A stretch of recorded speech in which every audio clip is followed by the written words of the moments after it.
the Allosaurus.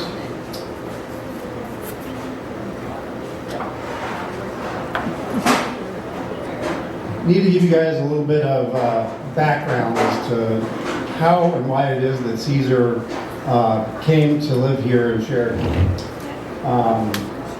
So we're going to go back all the way to 150 million years ago during the late Jurassic. And this is what the planet looked like then. Of course, you guys have probably heard about continental drift, and it's been going on since pretty much the beginning of Earth's history. And at the time that Caesar was running around, the continents were a lot closer together. You can probably recognize North America there. And if you'll notice, we'll zoom in here, this is what the U.S. and you can kind of see, hopefully there, where northern Wyoming is. And there was an inland ocean that extended from up north in Canada all the way down here. And Caesar lived essentially right there. We had a river system that was flowing from the Sheridan College Quarry, in the neighborhood of the Sheridan College Quarry, north into that inland ocean.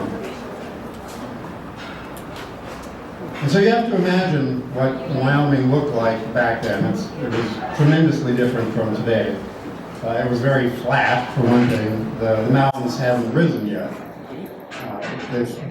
And seasonally, it was much different.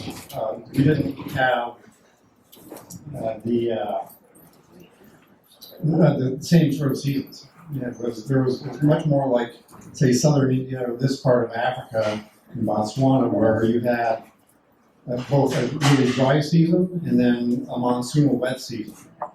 And it would form these giant river channels and deltas. At this time, there were no polar ice caps. The ocean levels were much higher. And of course, we had quite a bit different fauna than we do today. So this is kind of a typical snapshot of some of the animals that were running around. Largely, they were for the herbivores, we had sauropods, the large, long-necked, long-tailed animals I'm sure you've all heard of, like Diplodocus and Brontosaurus, Apatosaurus, and feeding on those were carnivores like Caesar. Allosaurs were the most common, but there were others too. Stegosaurus, that's the one that has all the spiny plates that run down the back, so the tail that have the spines on them.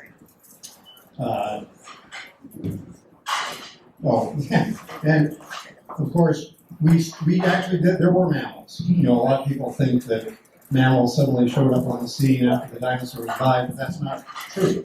There were mammals, they were running around, they were just pretty tiny. You didn't have anything much larger than a small lemur or something of that nature. And so this is the guy that we're talking about today, Allosaurus. This, like I said, these were the primary predators during the Jurassic. Again, 150 million years ago. Meat eaters with these really wicked teeth, which you'll see here in a minute.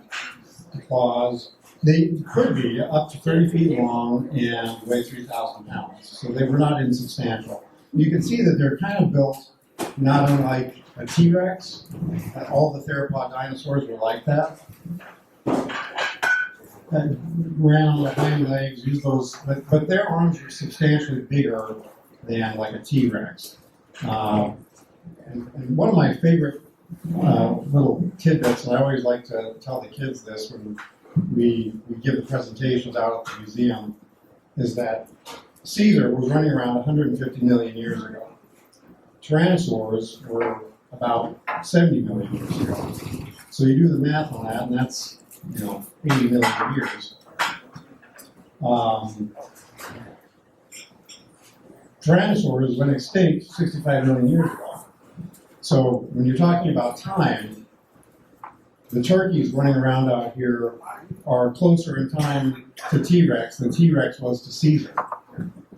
So even though they look a lot alike, they were pretty distantly related. Well, everything changed starting about the same time that the dinosaurs went extinct.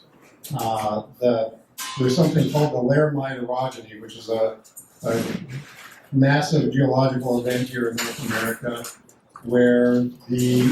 which is what formed the Rocky Mountains.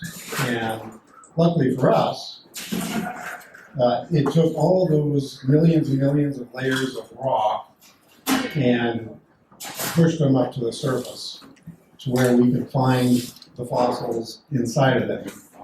And you can kind of see that in this picture here.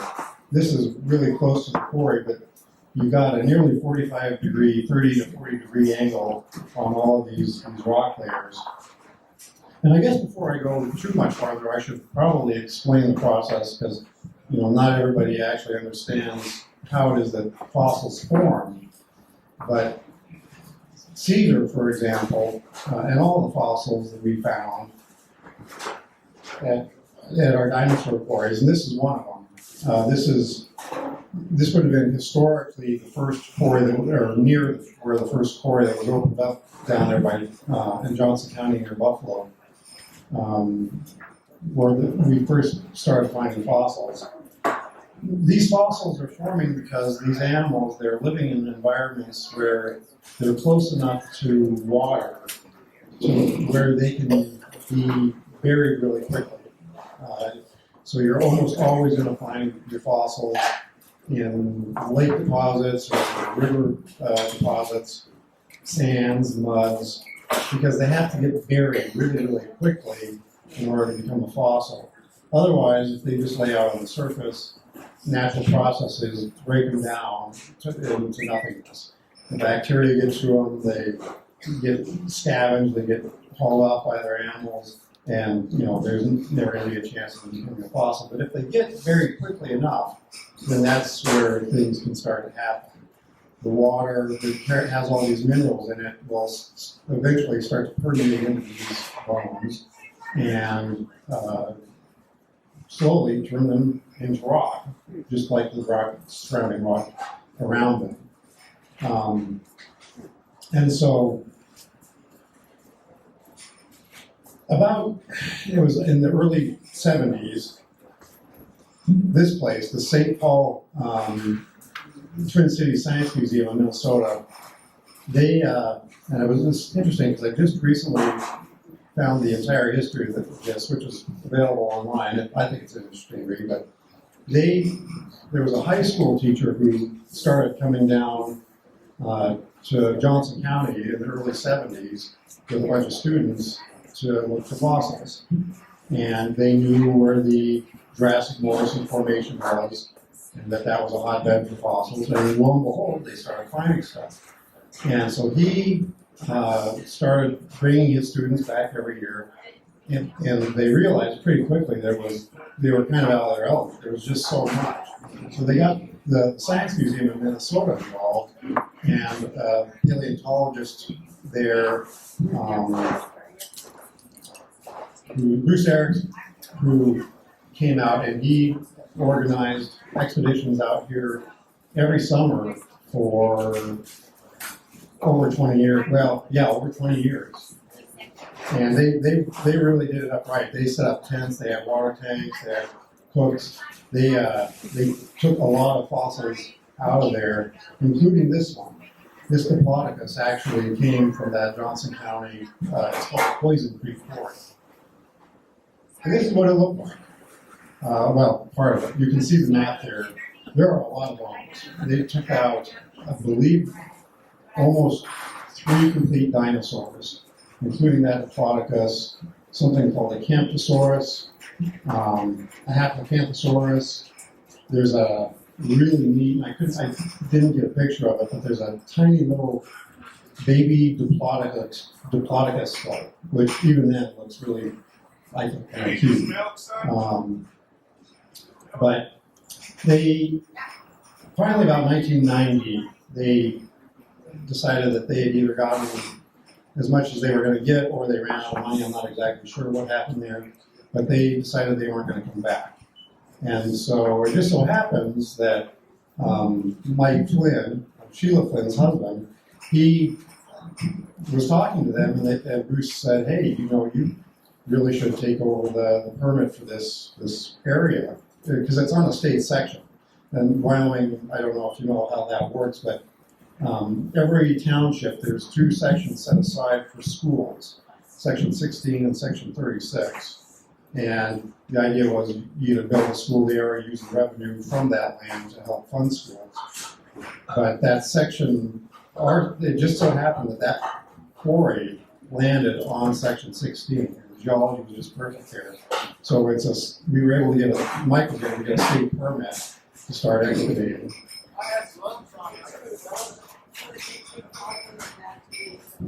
Yeah. Yeah, all those fossils are in collections back in Minnesota. But that's okay, because we ended up doing pretty well for ourselves. Mike really started in earnest taking stuff out in the early 90s. This is what we refer to as Quarry 1, which actually is just not even a couple hundred meters north of this quarry. This is actually us working Quarry 2 in the early mid-90s. This quarry is sandstone, very similar to all the St. Paul Science Center material. Personally, I don't like it as much. It's kind of it can be really crumbly. I mean, some of the fossils that come out of there are in decent shape, but it's kind of more of a chocolate brown color. And we did actually in Quarry 2 also find really 2 great specimens, really rare carnivore teeth, huge. They're like the size of a T-Rex from an animal called Torvosaurus. And so Caesar wasn't the top predator, but he was the most common. So we also got out of this quarry, or the quarry 1, a bunch of mostly sauropod material. But this stuff is incredibly well preserved, and it's got a lot of manganese in it, so it's black. It's black as night. It's super dense, very nice preservation. It's found in the mudstone instead of the sandstone. And we know that we've gotten individuals of Apatosaurus, Diplodocus, Brachiosaurus. Over 200 bones have come out of there from that Quarry 1 alone. About that same time, in the early 90s, Mike was exploring around the area and found those, which don't look like too much, but they are the metatarsals, which are the foot bones of a theropod dinosaur. And he recognized them as theropod straight away. This is his son, Brian Flynn, who convinced him to start doing a little more digging. Because Mike just kind of wanted to leave the bones there. You can see him over there in the corner as a teaching specimen, because he would take students up there and show the bones in situ. But Brian started looking around, and he started finding more of this. And it's kind of fun to watch, because you're going to get to see Brian grow up here, because this excavation took quite a few years. Initially, Mike thought that it was a Ceratosaurus. And so this was an article that came out in the paper, 95. There still wasn't a lot of material yet, so it was kind of hard to really know what kind of carnivore that it was. They are very similar, though. If you look here, you can see that their bodies are very similar. They're very, very similar theropods. They lived at the same time frame. Ceratosaurus was a little bit more robust, especially in the skull. And there, the most distinctive feature you'll see is that. There's this really prominent horn nose thing. Nobody is exactly sure what it did. It could have been decorative. It could have been, there's even a possibility of a sexually dimorphic trait. Males have them, females don't. That you see that a lot. But the problem was we didn't have any skull material, so it was hard to know what the heck this animal was.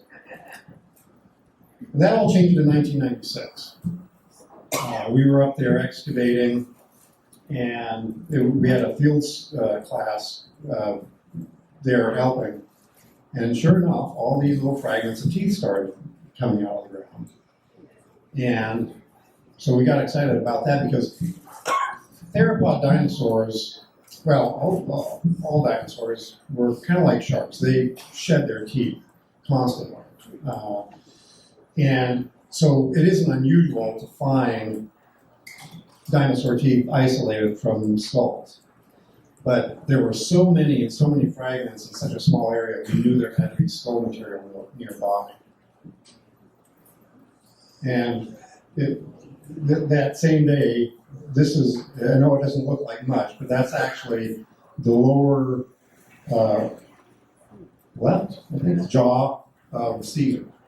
And you can kind of see the tooth sockets there where all those broken teeth were coming out of. So we continued to dig, and we found more and more stuff. We found more ribs. Started to find a bunch of vertebrae. Those would have been kind of mid-tail vertebrae. Here's Brian again. He's jacketed some skull material here. And for those of you who don't know how that process works, what we do, once we find the fossils, sometimes we'll use pickaxes to get down to the layer that we need to in order to find the fossils. But once you do, then you have to be a lot more careful because they can be very fragile. So that's when you shift to the hand tools, and you're using little tiny picks and brushes, or dental picks even, depending on how fragile it is. You might need to use adhesive hardeners on the bone, so have those soak up so that they don't fall apart. But once they're nice and consolidated, you can work down around the fossil and form what's called a pedestal. It just kind of looks like a mushroom made out of rock with the fossil sitting on top. You cover that over with paper or aluminum foil or something to protect it from the next step, which is the jacketing. You jacket these fossils with a combination of burlap and plaster of Paris. It's the same technique that's been used for over 100 years. Since the very beginning of paleontology, we're still doing it because it works really well. But once that plaster sets up, you've got a nice, hard, protective case that you can transport the fossil in. So you just finish digging it out of the ground and you start bringing it back to work on it. Here you can kind of see the angle of the slope that we were working on. That's and also probably part of the reason that we don't see as much of Caesar as I would have liked, is that a lot of it probably eroded away. But again, that uplifted all that uplifted geology is the reason that we're finding this to begin with. This was a nice find. This is Caesar's snout. This is his upper right premaxilla. And these theropod dinosaurs, they're actually separate from the rest of the jaw behind it. And so, yeah, it doesn't look like much in this photo, but that's where the prep work comes in, which is very time intensive. When you take it back to your lab, and this is what you can end up with. It really starts to look like something here. And we've gotten this specimen and a few others, both X-ray and CAT scan. And remember how I mentioned before the teeth are constantly replenishing? It's really interesting in here because you can actually see how these teeth are stacked one inside of each other, almost like a clip of a gun, where one's going to wear out and fall out, and the next one's going to be right behind it. That's why they've always got these like snaggletooth grins, because the teeth are always coming in at different times. Here's the maxilla. So this would have been the bone, the part of the jaw immediately behind it in the face.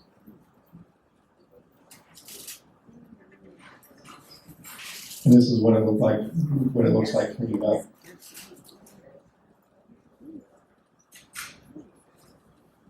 This is the lower right jaw. And you'll notice these teeth. Well, once we started finding this jaw material and the skull material, then we knew it wasn't a Stratosaurus, that it was an Allosaurus. And I don't know if I mentioned, but the Allosaurus, it's just a Latin name like all the dinosaurs, or most of the dinosaurs rather. It means different lizard. And I'm not exactly sure. I'm guessing that at that period of time, where they were most finding sauropod herbivore dinosaurs, they found this and said, oh, well, that's different. And that was like, I think in 1870 in Colorado, the first Allosaurus came out of the ground. But you can really see here these serrations in the teeth. And it's just, I mean, it operates under the same principles as a steak knife, right? I mean, that's part of how we know that these are carnivorous dinosaurs and that they're not plant eaters. Because this stuff would have just ripped right through flesh.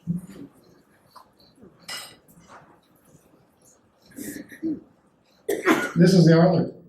These are not the kind of things that you tend to find on herbivores. These claws are all hand claws from Caesar. And as nasty looking as they are, they would have even been nastier in life because they would have been covered by a keratin sheath, a fingernail, just like ours. You know, almost like a cat fingernail, except that these were not retractable.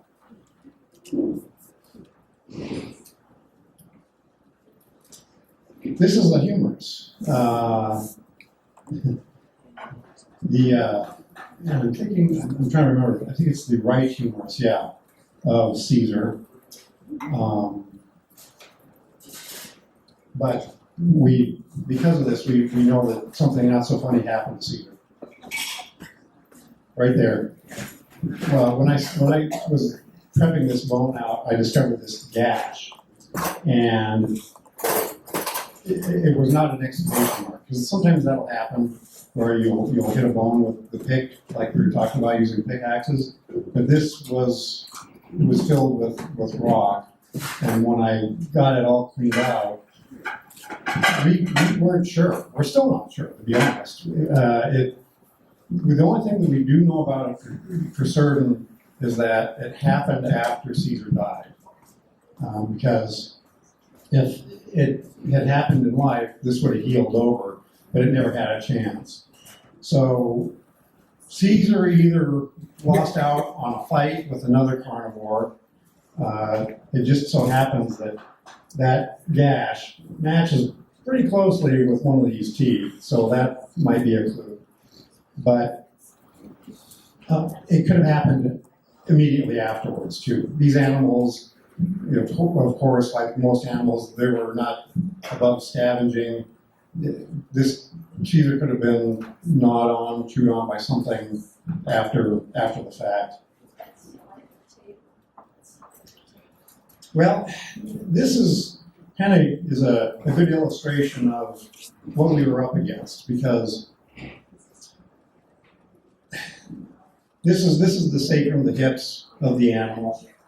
A lot of what we were finding with Caesar, unfortunately, was really close to the surface. And so that's kind of the good thing and the bad thing about what we do, is that when you find something on the surface, you know there might be more of it right below, but if it's on the surface, you're already racing the clock, because you're going to have the weather affecting you, working on it, heating it up, In this case, this entire sacrum was filled with hundreds of little plant roots, trying to hold it together and also break it apart, which it was effectively doing.